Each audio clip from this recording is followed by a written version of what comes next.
Naruto is a skilled ninja, I'll give him that much. By the point in time that he becomes the Hokage, he is truly worthy of the position. One position many a time we have all likely toyed with would be if he had joined the ANBU Black-Ops. The ANBU are almost as well known to the fans as the term Hokage, and are often viewed as one of the coolest concepts in Naruto. For myself, I always viewed the ANBU more in line with an actual ninja. While most Naruto characters are considered ninja, I always found it odd that they believed that a bright neon orange jumpsuit was considered proper stealth attire. The ANBU, however, were secretive, wore masks, and all possessed the same uniform, without exception. In fact, when you were in ANBU, very few people knew about it. Most of the time, if you were living in the Hidden Leaf, your pastime was watching the movements of other villagers and looking at people who are always coming and going from the village without eating, and then imagining what sort of missions they went on in the ANBU, whether you were sure they were ANBU or not. It was really hard to peg anyone for ANBU due to how secretive they were. However, they did have one calling card, and that was a tattoo on their right arm. The group also did not respect the concept of rank, and the only way they determined who was superior was due to how much experience they had. While you were required to be a powerful shinobi to even join, you also needed the proper mentality as well, which I fear is not fit for Naruto. However, let's make an exception and imagine a world where Naruto might have been a member of the ANBU. Welcome to the Amagi. Before we begin, we publish a new video every day, so be sure to subscribe to our channel and ring the bell to get notified about our latest videos. The Amagi's reach stretches beyond just this channel, so if you're a fan of us, please consider subscribing to our other channels and following us on all of our social media. Help us reach our goal of passing 100,000 followers on all of our accounts by the end of the year. The best way to measure Naruto as an ANBU member would be to imagine him in the role of somebody who was already an ANBU member. That perfect member would, of course, be Kakashi. After all, we all know who Kakashi is, right? We love you, Kakashi-sensei. So for all intents and purposes, let's put Naruto in Kakashi's position. It'll certainly be interesting. Then we can actually have an ANBU record to track, given that we don't actually know much about their movements and missions. So this what if probably will require a healthy amount of imagination, but don't you mind. Our story starts at around the time of the Shinobi Bridge. Naruto is the de facto team leader after Minato leaves him as such to go on a mission of his own. Also, a quick mention, Minato in this timeline isn't Naruto's father. Who is, you may ask? Beats me. I know we could just give him Sakamo Hatake as a father, but I fear that changing too much of Naruto's background might affect his personality in ways that would make his character either unpredictable, or worse, just a carbon copy of Kakashi, and that wouldn't be any fun. So for all intents and purposes, let's imagine that we have preserved Naruto's past from the original timeline. Like this is some time warp or something. Time warps aren't totally new to the series and have been seen before. The Lost Tower movie, as well as that one particular arc in Boruto, toy with the idea, so I assume it wouldn't be against the rules to do this. So I guess when I said earlier that Minato isn't his father, I suppose I meant this Minato. I think this would be the best case scenario for this what if to make sense. So move forward with that idea in mind. Returning to the mission of Shinobi Bridge, Naruto is in charge. This would be when Rin Nohara is captured. However, instead of going by himself, Obito would quickly find Naruto joining him. Naruto would not leave her behind, the same as Obito. So instead of having an argument and going their separate ways, Naruto would basically be the one dragging Obito to save her. They would then face the Iwanin, who would be attempting to interrogate Rin. Together, Naruto and Obito would storm the cave. Working together from the start would likely make this go better, meaning Naruto likely would not lose an eye like Kakashi had. And that being said, when the ceiling's coming down, I could see Naruto dodging the falling stones instead of getting beamed like Kakashi would've. That would mean that Obito likely would not die. They would still end up surrounded by Iwanin, but that didn't stop Kakashi from surviving, so let's not let it limit Naruto here. Minato would show up to save them, and together they would complete their mission, with Minato telling them that they did well not to leave their comrade behind. During an undisclosed point in time, Rin would be kidnapped by Kirinin. Naruto and Obito would fight to save her. Normally this is where Rin would jump in front of Kakashi's Chidori, but Naruto does not have Chidori. He has Rasengan, and Rasengan has no pointed edge. So even if he hits her with it, which isn't a foregone conclusion since Rasengan doesn't come with the lightning release speed buff, she would still be able to survive it, since Rasengan at the least is a blunt object and at worst a hand grenade. Imagine a baseball packed with TNT. That's basically a Rasengan simplified, and Naruto technically has never killed anyone with the Rasengan. Wait a minute! Technically speaking, he hasn't killed anyone in general per se, so we'll say Rin survives. The events that transpire hereafter are not too dissimilar from those of another what if a while ago. What if Rin didn't die? Ah, there it is now. Check that out too if you like this. However, the meant-to-be relationship that Rin and Obito shared might not be as obvious here, given that he didn't flat-out die to save her. That being said, she still likely wouldn't have a crush on Naruto either, since Naruto is a brick. But one thing that does stay the same is Minato's reaction to her being a Jinchuriki. With enough consideration and planning, they could reseal the third beast before it escapes. The main point of what happened to Rin was in an effort to cause her to kill herself, so attacking Konoha wasn't really big on the plan. Truth be known, if Obito never met Madara, there's a chance that she doesn't even get Jinchuriki'd, but given that Kirigakure was also in on the idea and thought that it was a good idea, we'll act as if she is still a threat. That being said, the element of surprise was what they were banking on, but given that they now know that she's a Jinchuriki, Konoha not only deals with the seal by planting a stronger one, but is also in possession of two tailed beasts instead of just one. Eventually, Minato would ascend to the role of Hokage, and his team would pretty much disband. At this point in time, most of them, if not all of them, are Jonin, or at least Chunin. Both Naruto and Obito would be invited to the ANBU due to their efforts.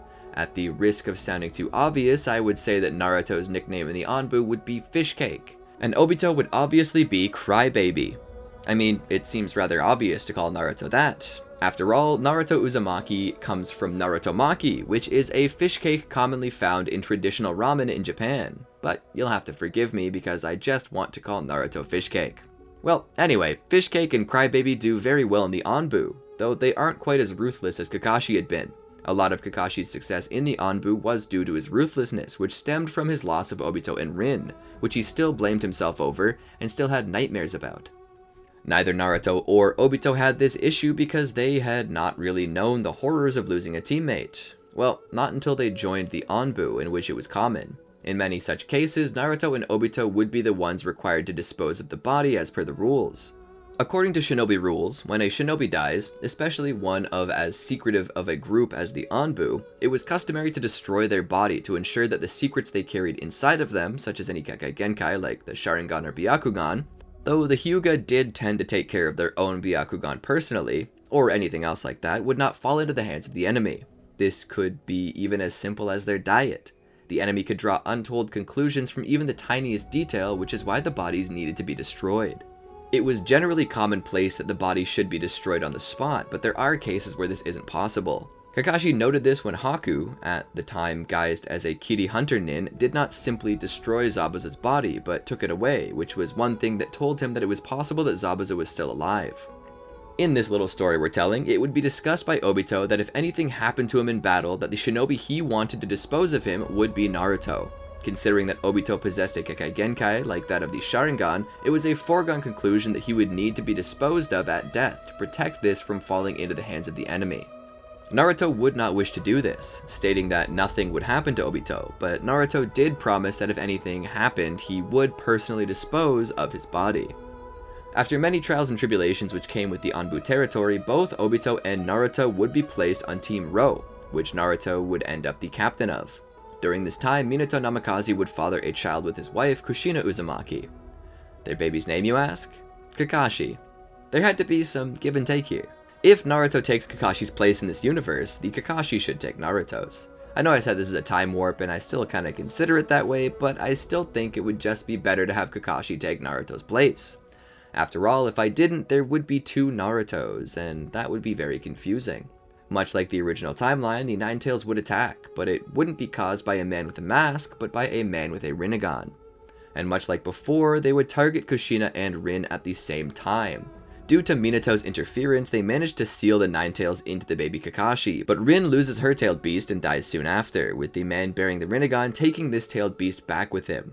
After so many years, even though they failed to capture the Nine Tails, they at least broke even. The loss of their mentor, as well as Rin, hits Naruto and Obito pretty hard, enough that the guilt causes Obito to awaken his Mangekyo Sharingan. But as shinobi, they know they must press on, even if it's hard. Now, a note here about Obito's Mangekyo Sharingan.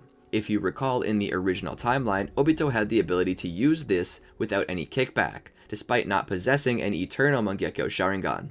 I'm not sure if this was ever explained, however, most of our more intelligent Naruto fans that I have the pleasure of talking with have told me that this was due to him possessing Hashirama Senju's cells, which possess incredible regenerative abilities. That explained why Obito was so broken. However, in this world, he was never crushed and thus never received any of Hashirama Senju's cells, so for this reason I will institute a cost for Obito's Kamui ability. I can't explain why Kakashi never bleeds when he uses it, but for now, bear with me, I will impose a cost very similar to Sasuke's Amaterasu. This way he can't spam it and thus becomes a more balanced character. Obito and Naruto are later approached by Danzo, who tells them that it was Hiruzen that ordered the young shinobi to be placed in the barrier, which is why both Naruto and Obito were unable to save their master or Rin. This sows distrust into Obito to the point of hatred, but Naruto doesn't see it this way. Yes, Naruto was a strong shinobi, and he wishes he could have fought to save Rin and Minato, but he knew that Sarutobi had made this decision to save as many lives as possible, especially those who he believed the future of Konoha relied on. This didn't mean that Naruto didn't resent Sarutobi, but he didn't distrust him either, knowing that he was doing what was right in his own eyes. That and Naruto didn't like Danzo. He sensed a very dark energy coming from this man. Danzo was a shadow living in the shadows. His heart was darker than dark and full of envy. Naruto distrusted him, but Obito, on the other hand, consumed with hatred from the loss of Rin at what he believed what was Hiruzen's fault, was now with Danzo. This begins the split between Naruto and Obito. Their relationship would deteriorate as Obito would be out working with Root, and Naruto still with the regular ANBU. Time would pass. Nothing really to note would be going down with the ANBU. However, Root was on the move, and they were using Obito. Under orders by Root leader Danzo Shimura, Obito Uchiha would sneak into the Hokage's residence to assassinate Hiruzen. Hiruzen would offer resistance, but with Kamui, Obito managed to bypass Hiruzen's attack and defenses and go straight for the kill. Hiruzen would die, and nobody but select members within Root would know Danzo had anything to do with it. And to make sure it stayed that way, a curse mark would be placed on their tongue. The leaders of the village and the Jonin would come together under the 5th daimyo to decide the next leader. Danzo would surely be the 5th Hokage. Waste no time getting that face up there, boys, and don't forget to add the bandages. Obito would end up Danzo's right-hand man, though I wonder how long this will last until Danzo decides he likes his eyes more and takes them. Danzo's kind of freaky that way. I could see Naruto investigating this, and if he found out that Danzo and Obito were behind it, there's no way that he'd sit back and do nothing. He would more than likely confront them, but upon being outclassed and threatened, he would not be able to bring them down. Part of me thinks Naruto would try anyway and end up chased off and considered a missing nin, but it really depends on when Itachi joins Team Ro. If Itachi joins it by this time, Itachi might be able to reel Naruto back in and tell him that they need to find proper evidence. The issue is how they would do this. There is a little chance that they could just find the evidence. You think Danzo's the kind of guy who leaves this stuff sitting around? The best thing they could do is get Obito to testify about it, and if they couldn't do that, maybe they could get one of those who knew the plan to confess or be mentally interrogated, likely by one of the Yamanaka clan, since they specialized in jutsu that centered around affecting the mind. I would think that Itachi would suggest something like that, and if this worked and it got out to the rest of the village, then it does seem possible that they could get Danzo removed from office and the Root division would be shut down. Obito would likely flee the village due to being the one who killed Hiruzen. And now, Obito's eyes and anger would be turned towards Naruto. From here, the next Hokage would be up for debate. Fugaku would be put forward by the Uchiha clan to be the next Kage, but given the possible involvement of the Uchiha in the Nine Tails attack, this was shot down, and it was believed that the best chance to fill the role would be by recruiting one of Hiruzen's students, otherwise known as the legendary Sannin. Tsunade was out of the village, and so was Jiraiya. Even if Jiraiya wasn't, I don't know if he'd be willing to do so, which leaves only one choice. And we know his ambitions led him to desire the position in hopes of using it for his own agendas. That's right, all hail the 6th Hokage, Orochimaru. Imagine that face up on the mountain next to Danzo's mug. Now this changes a lot. Not too long after Hiruzen was nearly assassinated, they would find that Orochimaru was still continuing inhumane experiments. However, as soon as he gains the role of Hokage, Orochimaru can essentially make his work legal. After all, we know Konoha had been doing human experimentation, which is how Kinoe, otherwise known as Yamato, came to be. Hiruzen admitted that much. and Orochimaru was the one behind Yamato's successful creation. Not to mention that Orochimaru will have access to all of Konoha's forbidden scrolls and the Uchiha as well. And there are, at this time, a heck of a lot of Uchiha because there hasn't been an uprising yet, and Danzo Shimura is no longer active, meaning that the Uchiha aren't going to be completely eradicated by Itachi. This is freaking Candyland for Orochimaru. Because of his rule, Konoha would change quite a bit, some for the better, some for the worse. It would become fairly militaristic and authoritarian, but not overly so, not enough to negatively affect his rule. He would spread his research across Konoha and bring in other like-minded spirits to help, which would result in many technological wonders as well as new jutsu to be used in warfare. If you doubt Orochimaru's leadership, remember that the Hidden Leaf has been around for many years and was huge. In the short time between Orochimaru's exile and the Chunin exams within the main timeline, he had formed a village of his own which consisted of the Sound Four as well as those who would later become Taka. Otogakure, despite being so small and so fresh as a hidden village, actually managed to cripple the Hidden Leaf, one of the 5 great shinobi nations. Orochimaru started with nothing and then somehow manages to nearly topple a world superpower. Imagine what he could do if you let him start with a world superpower like Konoha. My soul. Many ninja with various Kekai Genkai within Konoha's forces would find themselves going missing far more often in battle, and Orochimaru would slowly be cherry-picking through the Uchiha, searching for the Sharingan and even more the Mangekyo Sharingan. It's possible he could even be formulating a way to gain the Rinnegan. After all, he would already have access to Hashirama Senju's power and would only be missing an Uchiha body and the chakra of Indra Otsutsuki. In other words, he would merely need Sasuke's body. Sasuke, on the other hand, is hidden among other Uchiha, making it far harder for him to find him. This makes a Rinnegan more wishful thinking, but these are just a few things that could happen under the reign of Orochimaru. Various missions would be passed down to Team Ro by the Hokage. One would be to eliminate hostile shinobi from Kirigakure, which they would successfully do. They would also bring the bodies back as Orochimaru would command and be commended for their work. All the while, Orochimaru slowly assimilates these Kekai Genkai he could get from Kirigakure into his list of experiments. This is normally where Itachi would be introduced to the ANBU, but we added him 2 years earlier. It's funny though, Itachi was the youngest ANBU member, being 11 years old, which means that in our little what if here, he was recruited at age 9. Well, what can we say? Itachi's just such a badass that even at 9 years old he could handle being in the ANBU. Pardon the discrepancy, but we just needed something to drag Naruto back on track because logically he would just attempt to kill Danzo at that moment and instead get killed. So we needed something to pull him back. Team Ro would later be tasked with destroying a group of 5 shinobi from Kusagakure who were planting explosive tags under a street. This also was successful. Not too long after this, Orochimaru is told that there's a coup boiling in the Uchiha clan. Orochimaru is troubled by this. He can't risk a civil war, but at the same time he can't risk losing his precious Uchiha in battle. So he would offer the role of supporting Shadow, a title Danzo once held, to Fugaku Uchiha in hopes of quelling the Uchiha's uprising. Really, I'm not sure if this would be enough to stop the Uchiha. If it is, yay. If not, then an operation to quell the uprising would take place, and considering that you're all here likely for the action, we'll just say that the Uchiha weren't willing to give up here yet, and so ANBU, including Team Ro, would be sent in to stop the uprising.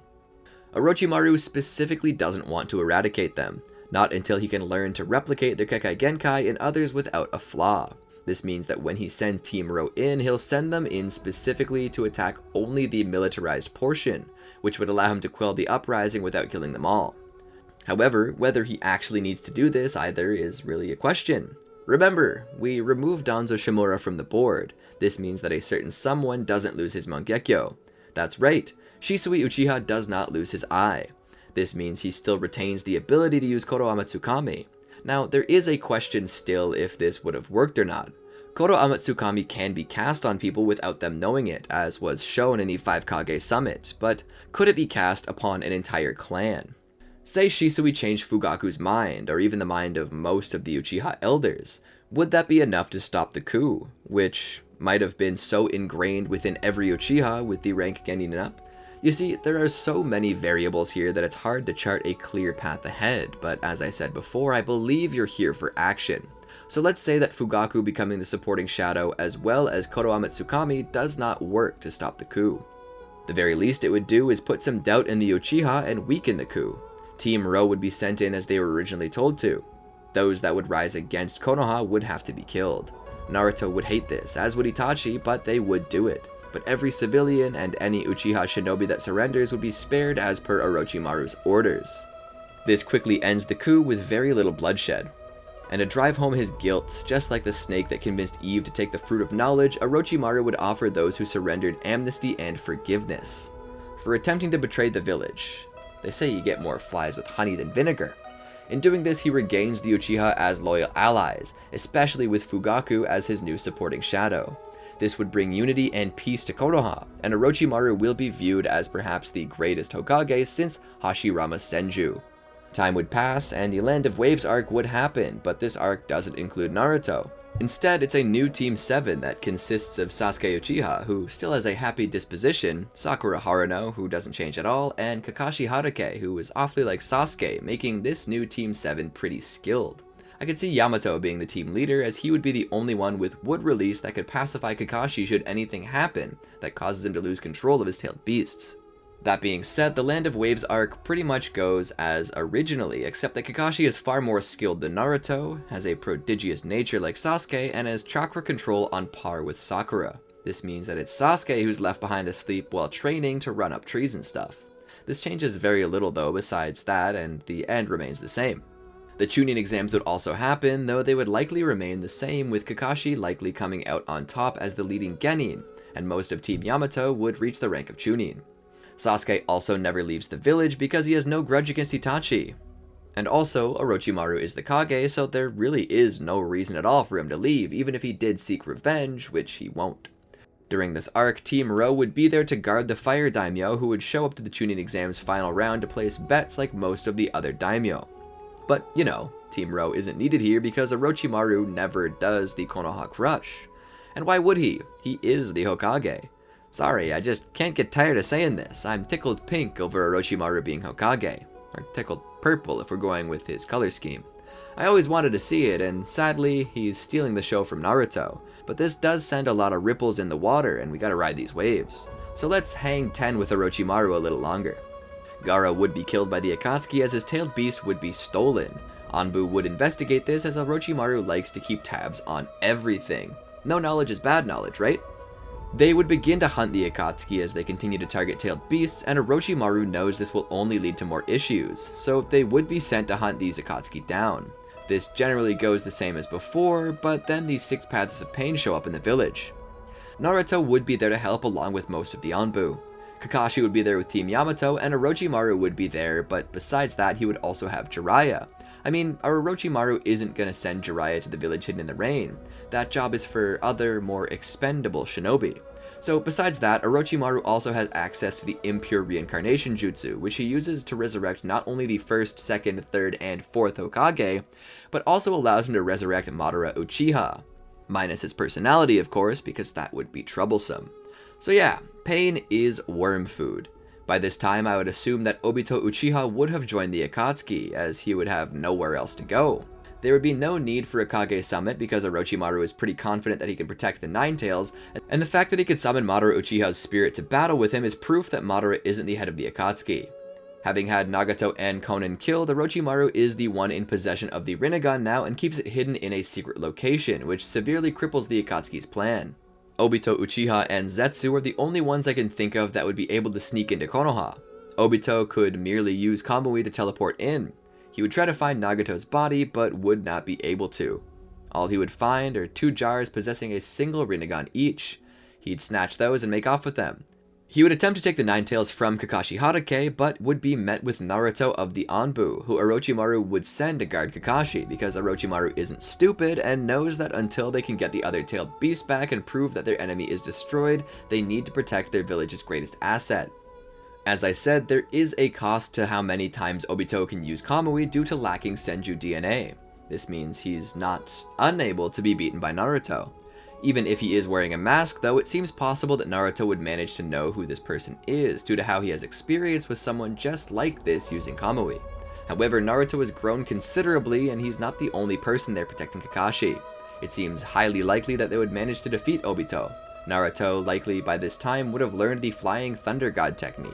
which he can plant on Obito, so even if Obito uses Kamui to teleport away, Naruto can just show up there too and plant a Rasengan in his back. So Obito is also out of commission, where he's brought back to Konoha, where he is then disappeared by Orochimaru. That being said, the only threat that would remain is Black Zetsu, but Black Zetsu wouldn't make any moves. After all, he remained silent for over 1,000 years until he could find someone who would awaken the Rinnegan, but at this point that person is long dead. His Rinnegan are still circulating around, but at this point there is no way of tracking them because Konoha has hidden them. It's possible he could find them, but it would take a lot of risky work that Zetsu might not want to risk the entirety of his master's revival on. So he'd more than likely go inactive until the next Rinnegan appears. This ends the threat of the 4th Shinobi World War completely. The next thing I could think of would be Toneri's uprising, but all that being said, Kumogakure would likely just blow up the moon with their super weapon, and using impure world reincarnation, Orochimaru would resurrect Madara and Nagato to use Chibaku Tensei, which he could then use to form a new moon. We then get around to the new Chunin exams where Momoshiki would attack, but again, we've got impure world reincarnation, which allows Orochimaru to resurrect basically anyone he wants. He could use Obito Uchiha to create a portal and the like to get there, and could just resurrect the Kage, Nagato, Madara, and do battle against Momoshiki and Kenshiki. To be frank, the Edo Tensei are pretty OP, and I'm pretty sure they can use Reaper Death Seals, so to make an impure world reincarnation does require a sacrifice. Well, using Reaper Death Seal ought to cost the soul of whoever uses it, but then again, the soul could easily be the person who was used to resurrect the Kage, or whoever you impurely reincarnated. The Edo Tensei also have infinite stamina and can't be killed, so it's possible that they don't really have a limit on what they can seal, which makes this overpowered. After that, we would see the Ishiki arc happen. It probably would take place the same way as it had before, and Ishiki just gets swarmed by Edo Tensei until his time limit is up. Orochimaru as Hokage really solves a lot of problems, it seems. Or, so I think. What do you think? Naruto's thunder kinda got stolen by Orochimaru here. Sorry, but I assume this was interesting anyway, right? What do you think would happen if Naruto was in the ANBU? What do you think would happen if Orochimaru were Hokage? I would love to hear your opinions below. I thought this was actually really interesting. To be honest, I sometimes make up these what-ifs as I go along, and that's why Orochimaru took over the spotlight, because a lot of stuff changes as soon as you put him in office. I was surprised with everything he could have and probably would have done as Hokage, and suddenly it just seemed like he would be able to quickly and intelligently deal with all of these massive threats due to his impressive stock of forbidden jutsu. That was mind-blowing, and I hope you thought so too. If you liked it, please leave a comment below, and if you haven't subscribed to the channel and would like to see more videos like this, then please consider subscribing and ringing that bell to be informed when more content like this drops. Peace out.